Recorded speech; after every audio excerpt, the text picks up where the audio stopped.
What's up, guys? LQ here with the LQ Review. Thank you so much for joining me here at my YouTube channel. We got the second part of Expedition X, Terror at Trinidad. And the second part, like I said in my review for part one, the second part was always going to be the more interesting part because it was going to be the part that had the conclusions to the storyline. Not that there were any.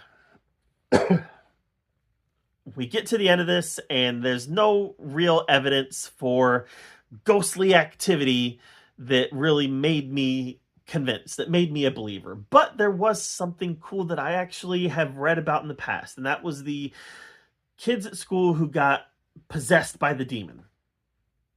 They actually interviewed some of the kids at the school who got possessed by the demon, and that was interesting to hear their take on it, what they saw, how this thing was hovering above them, how they became hazy, how they forgot where they were and don't have any memories until they woke up in the hospital, how when they were in their trance they tried to throw themselves off of a balcony and kill themselves.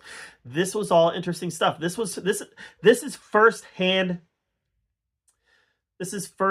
witnesses that make me go, well, it might be paranormal, it might not be paranormal, but it was something, right? It was something going on here.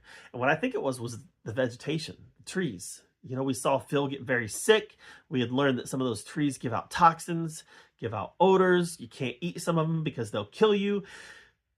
I feel like the answer is growing right next to us on what is happening in Trinidad. I don't think it is a paranormal entity. I think that you're talking about a hallucinogen in the air.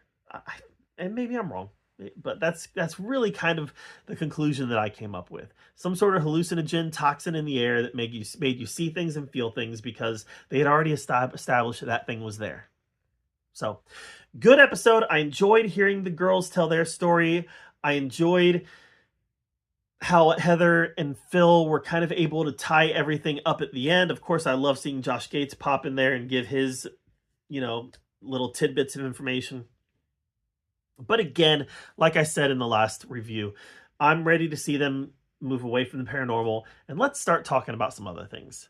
There's a lot of cryptids out there. There's a lot of other things out there that you can be talking about, mysteries in this world that you can be doing research on. It doesn't all have to be ghosts, and it doesn't all have to be spirit boxes.